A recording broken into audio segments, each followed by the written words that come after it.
Welcome to Aadya TV. నేను మీ journalist Arun. అంటే లగచర్ల ఘటన మాత్రం రాష్ట్ర వ్యాప్తంగా అందరికీ తెలిసిన విషయమే. ఇప్పటికీ దాదాపుగా 2 వారాలుగా వస్తుంది ఆ ఘటన జరిగి. సో అక్కడ పోయే వాళ్ళను ప్రతి ఒక్కరిని ప్రభుత్వం అరెస్ట్ చేస్తుంది. ఈ పొద్దు మనతో పాటు బీఆర్ఎస్ సీనియర్ నేత రఘురామ్ ఉన్నారు. అడిగి తెలుసుకునే ప్రయత్నం అయితే చేద్దాం. ఏందన్న ఈ పరిస్థితి ఏంది అక్కడ లగచర్ల? ఇప్పుడు మీరు వెళ్ళారా, అక్కడ చూసారా, ఏం జరుగుతుంది అక్కడ?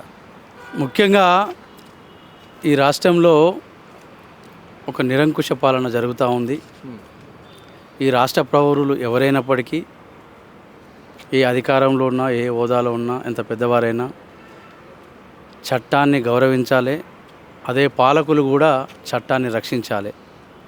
ఇవాళ అమాయకమైనటువంటి గిరిజన జాతి ఉన్నటువంటి ఆ లగచర్ల చుట్టుపక్కల గ్రామాల్లో ఫార్మాసిటీ పేరుతోటి, ఫార్మా కంపెనీతోటి పేరుతోటి ఇవాళ అక్కడ ఉన్నటువంటి దాదాపు 1100 ఎకరాల భూమిని సేకరించి ఆ అల్లుడికి దారాదత్తం చేయాలనే ప్రయత్నంలో రేవంత్ రెడ్డి గారు ఈ దుశ్చర్యకు పాల్పడ్డారు.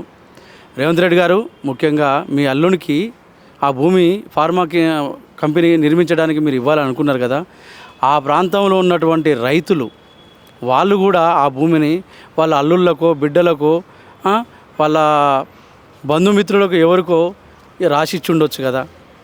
వాళ్ళకు కూడా ఆ భూమిపైన ఒక మమకారం ఉంటుంది, ఆ భూమిపైన ఒక సెంటిమెంట్ తోటి ఉంటుంది. అక్కడ వాళ్ళు ఉన్నటువంటి ఆ విశ్వాసాలు ఉన్నాయి. ఆ ప్రాంతం యొక్క గిరిజన తెగ వాళ్ళు వెనుకబడిన వారు చదువు రాదు, వాళ్ళు నిరక్షరాస్యులు ఉన్నారు. వాళ్ళంతా కూడా వెనుకబడినటువంటి నీ మహబూబ్నగర్ జిల్లా, నీ కాన్స్టిట్యున్సీలో ఉన్నటువంటి ప్రజలు వాళ్ళంతా ఇది గమనించకుండా ఒక రాష్ట్ర ముఖ్యమంత్రి అయి ఉండి నువ్వు ఒక కలెక్టర్ అక్కడికి పంపించినావు. ఫస్ట్ అక్కడ లగచర్లో జరిగినటువంటి కలెక్టర్ పోయినటువంటి దుశ్చర్య ఏదైతుందో అది ప్రభుత్వ నిర్లక్ష్యం. ఎందుకనంటే ఒక మ్యాజిస్ట్రేట్ హోదాలో ఉన్నటువంటి కలెక్టర్ గారు 7-8 నెలల నుండి అక్కడ ఉన్నటువంటి రైతులు భూములు ఇవ్వడానికి వాళ్ళు నిరాకరిస్తూ, దీక్షలు చేస్తూ, నిరసనలు వ్యక్తం చేస్తూ ఉంటే అక్కడికి ఒక మ్యాజిస్ట్రేట్, కలెక్టర్ హోదా పక్కకు పెట్టండి, ఒక మ్యాజిస్ట్రేట్ హోదా ఉన్న మీరు అక్కడికి మీరు పోయే విధానం అది కాదు. మీరు పోవాలి అనుకున్నప్పుడు, విజిట్ చేయాలని అనుకున్నప్పుడు మీరు ముందుగా డప్పు చాటింపులు చేసి, లేదా మీకు ఒక అధికారం ఉంది, ప్రజాకోర్టు నిర్వహించాలి. ప్రజాకోర్టు నిర్వహించడం వల్ల ఆ ప్రాంతానికి సంబంధించినటువంటి అధికారులు, జిల్లా యంత్రాంగం అంతా, పోలీసు యంత్రాంగం అంతా వచ్చి అక్కడ శాంతి భద్రతలని కంట్రోల్లో పెట్టి ప్రజల యొక్క అభిప్రాయ సేకరణ స్వీకరించడానికి మీకు ఉన్నటువంటి చట్టబద్ధమైనటువంటి అవకాశాన్ని కలెక్టర్ గారు ఫస్ట్ దుర్వినియోగం చేసిండ్రు.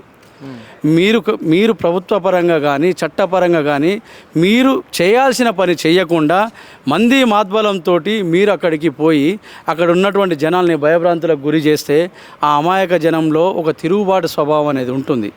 వాళ్ళు అటవీ బిడ్డలు, వాళ్లకు పొలం చేసుకొని బతకడం, ఆ పండిన పంటనే తినడం తప్ప వారికి మరో ప్రపంచం తెలియని జనం.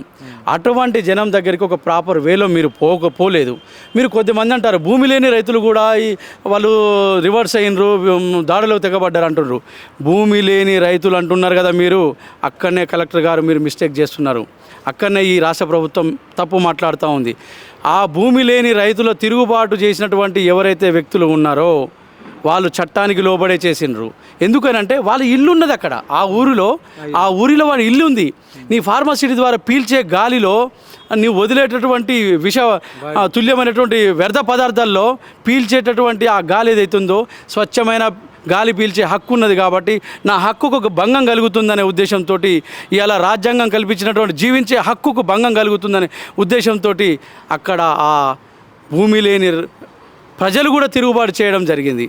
ముఖ్యమంత్రి రేవంత్ రెడ్డి గారు ఒకటి అడుగుతున్నాము ఈరోజు, నిస్సంకోచంగా ఇవాళ నిస్సిగ్గుగా వ్యవహరిస్తూ ఉన్నారు. మీరు ఇవాళ కేటీఆర్ గారు ఉయ్యాల ఊగుతున్నాడు అంటున్నారు.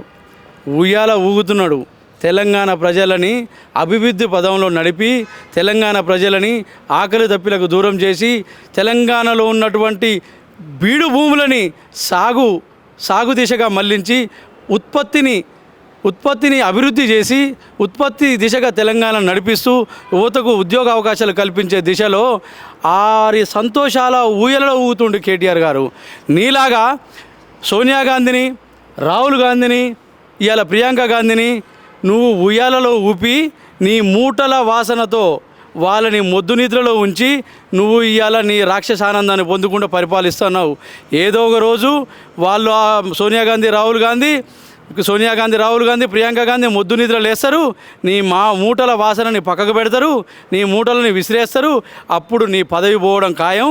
నిన్ను తెలంగాణ ప్రజలు ఈ రాష్ట్రంలో తిరగకుండా చేయడం ఒక గడాఫీ లెక్క ఈ తెలంగాణ ప్రజలు నువ్వు ఎక్కడుంటే అక్కడ తిరుగుబాటు చేసి అదే ఫార్మాసిటీ ఏరియాలో ఉన్నట్టు భూములలో నీ దాక్కునే పరిస్థితి వస్తుంది.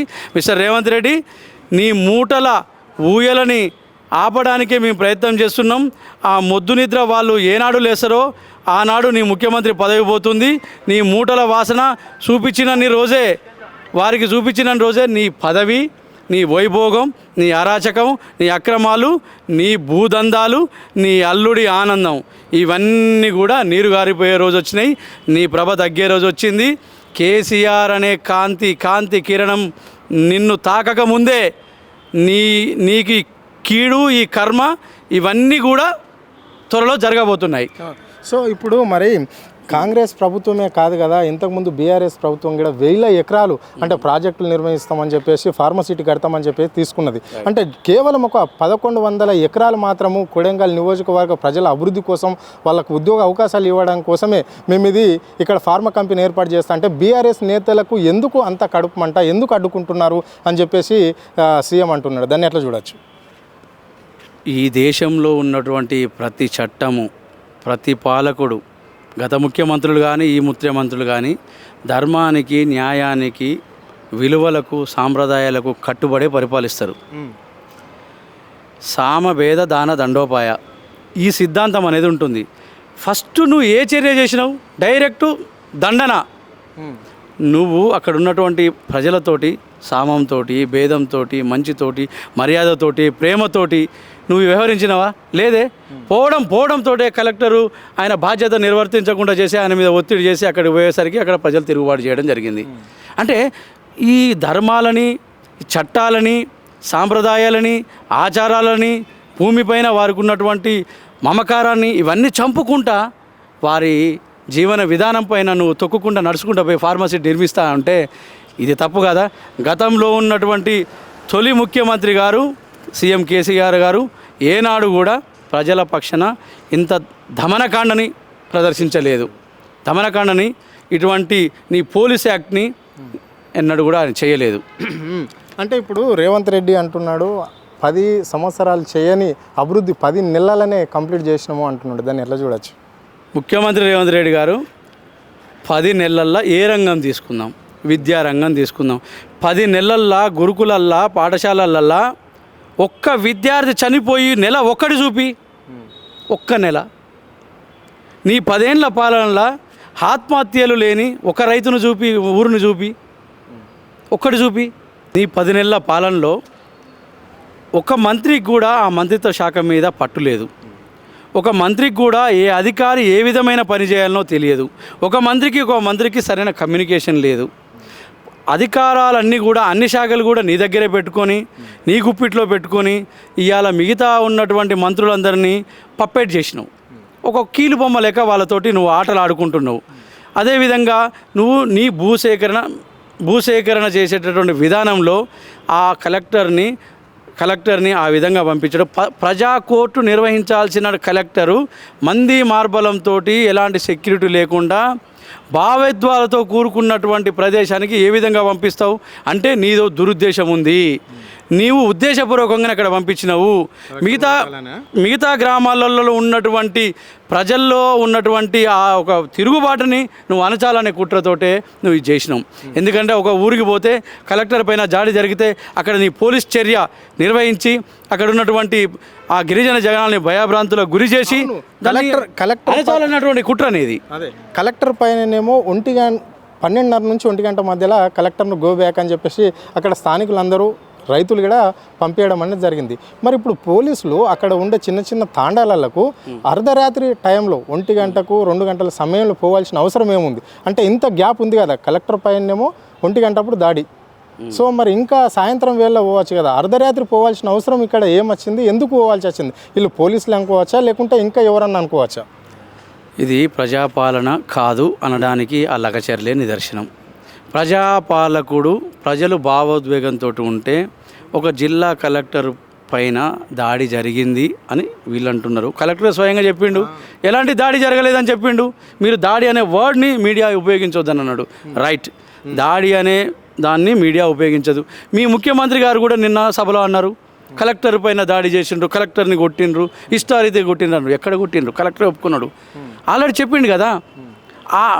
ఇప్పుడు పగటిపూట 12-1 గంట మధ్యలోనేమో ఇక్కడ ప్రజలు తిరుగుబాటు చేసి మీ కలెక్టర్ మీద చర్యలు చేసుకున్నారు అని మీరు అన్నప్పుడు, అదే రాత్రి ప్రజాపాలకుడు ఒక గిరిజనుల పైన ఒక భయము, ఆందోళన, కంగారు, భూమి పోతుందనే బాధలో ఉన్నటువంటి గిరిజనుల పైన, తండాలపైన ఏ విధంగా పోలీస్ చర్యకు నిశ్చయించుకుంటారు? ఇది తప్పు కాదా? ఇది తప్పు కాదా? తెల్లారి మీరు ప్రెస్ మీట్ పెట్టాలి. ముఖ్యమంత్రిగా ఆ శాఖ మీ ఆధ్వర్యంలో ఉంటే మీరు ప్రెస్ మీట్ పెట్టి ఆ ప్రజలని హెచ్చరించాలి. ఆ ప్రజలకి మీరు నచ్చ చెప్పాలి. ఎందుకు మీ కాన్స్టిట్యుయెన్సీ, మీ జిల్లా వెనుకబడిన జిల్లా కాబట్టి మీరు అటువంటి చర్యలు ఏం చేయలేదు. ప్రజాపాలకుడు ఎక్కడైతాడండి? అర్ధరేత్రి దొంగలు కొట్టే రేత్రి నీ ప్రజల మీదకి, నీ నియోజకవర్గ ప్రజల మీదకి నీకు ఓట్లు వేస్తే నువ్వు గెలిస్తేనే ముఖ్యమంత్రి అయినావు.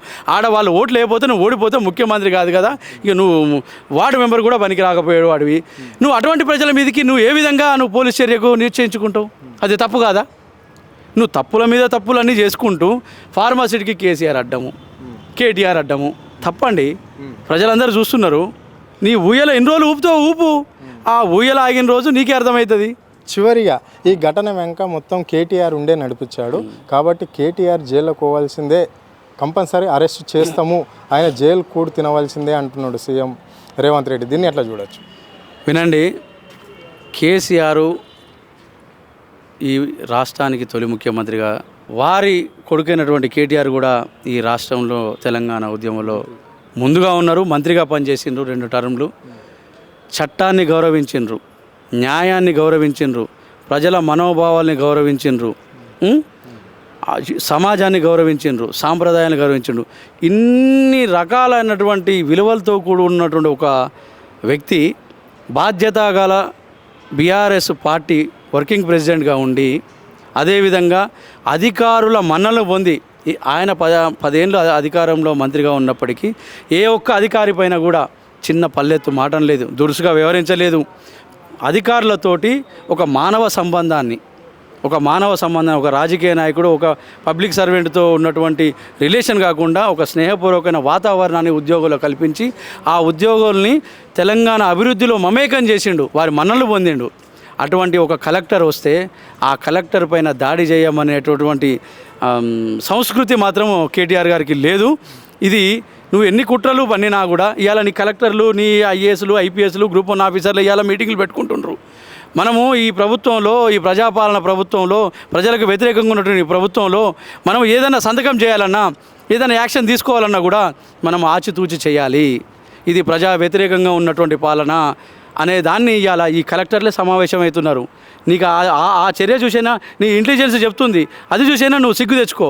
అంతేగాని కేటీఆర్కి ఇటువంటి తప్పుడు ఆరోపణలు చేసి కేటీఆర్కి అంటగట్టాలని నీ యొక్క దురుద్దేశపూర్వకమైనటువంటి తాత్కాలిక పైచాచిక ఆనందం ఏదైతే ఉందో అది మాత్రం నెరవేరదు.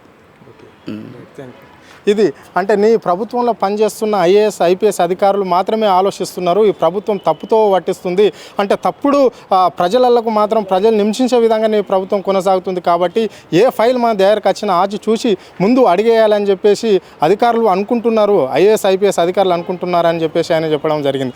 సో కేటీఆర్ను అరెస్ట్ చేస్తే మాత్రము రాష్ట్రంలో ప్రజలు ఊరుకున్నది లేదని చెప్పేసి కూడా వారు హెచ్చరించడం అనేది జరిగింది. కెమెరా పర్సన్ గోవింద్తో అరుణ్, ఆద్య టీవీ, హైదరాబాద్.